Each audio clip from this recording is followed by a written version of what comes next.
পৃথিবীর একমাত্র স্তন্যপায়ী প্রাণী যার সারা শরীর বর্মের মতো আঁশে ঢাকা, প্রকৃতির এক নিখুঁত সৃষ্টি যা বিপদ দেখলে নিজেকে এক দুর্ভেদ্য গোলকে পরিণত করতে পারে। কিন্তু পরিহাসের বিষয় হলো এই বর্মই আজ তার সবচেয়ে বড় অভিশাপ হয়ে দাঁড়িয়েছে, যা তাকে পরিণত করেছে পৃথিবীর সবচেয়ে বেশি অবৈধভাবে পাচার হওয়া স্তন্যপায়ী প্রাণীতে। আজ আমরা বনরুই বা প্যাঙ্গোলিনের সেই করুণ অথচ বিস্ময়কর জীবন কাহিনী উন্মোচন করব। বনরুইরা ম্যানিসগণের অন্তর্গত। এই নামটি এসেছে ল্যাটিন শব্দ ম্যানিস থেকে, যার অর্থ ভূত বা মৃতের আত্মা, যা সম্ভবত এদের নিশাচর এবং অত্যন্ত লাজুক ও অধরা স্বভাবের প্রতি ইঙ্গিত করে। এরা সরীসৃপ নয়, বরং কেরাটিন নামক এক ধরনের প্রোটিন দ্বারা গঠিত আঁশযুক্ত এক অনন্য স্তন্যপায়ী। এই একই কেরাটিন দিয়ে আমাদের চুল এবং নখ তৈরি হয়। এই আঁশগুলো একে অপরের উপর এমনভাবে বিন্যস্ত থাকে যে যখন বিপদ দেখে এরা কুণ্ডলি পাকিয়ে ফেলে, তখন বাঘ বা সিংহের মতো শক্তিশালী শিকারীও সেই বর্ম ভেদ করতে পারে না। বন্ধুরা, পৃথিবীতে বনরুইয়ের 8টি প্রজাতি রয়েছে, 4টি এশিয়ায় এবং 4টি আফ্রিকায়। আমাদের বাংলাদেশে মূলত ভারতীয় বনরুই বা চীনা বনরুইয়ের বিচরণ ছিল,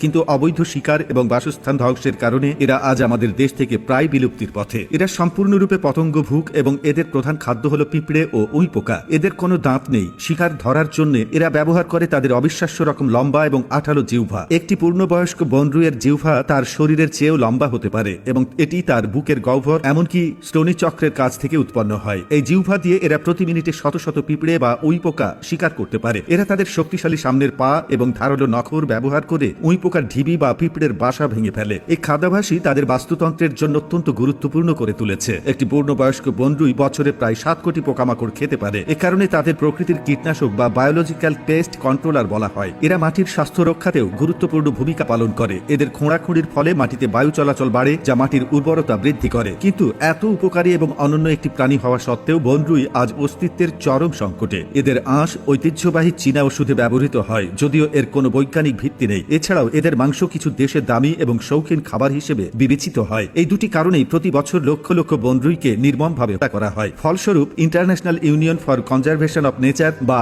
IUCN বনরুইয়ের প্রায় সকল প্রজাতিকে ক্রিটিক্যালি এন্ডেঞ্জার্ড বা মহাবিপন্ন হিসেবে তালিকাভুক্ত করেছে। প্রকৃতির এই জীবন্ত ফসিলের টিকে থাকার সংগ্রাম যদি আমাদের বিবেককে নাড়া দিয়ে থাকে এবং এই নিরীহ প্রাণীটির প্রতি আপনার সহানুভূতি জাগ্রত করে, তবে জীববৈচিত্র্য রক্ষার এই আন্দোলনে আমাদের কণ্ঠস্বর হন। মনে রাখবেন, বাংলাদেশের বন্যপ্রাণী আইন 2012 অনুযায়ী বনরুই শিকার, হত্যা ও পাচার দণ্ডনীয় অপরাধ। এই সুন্দর ও লাজুক প্রাণীটি হারিয়ে গেলে আমাদের পরিবেশের ভারসাম্য নষ্ট হবে এবং ফসলি জমিতে পোকামাকড়ের উপদ্রব বাড়বে। তাই আসুন বনরুইয়ের আঁশ বা মাংস ব্যবহার থেকে বিরত থাকি এবং অবৈধ পাচার রোধে সোচ্চার হই।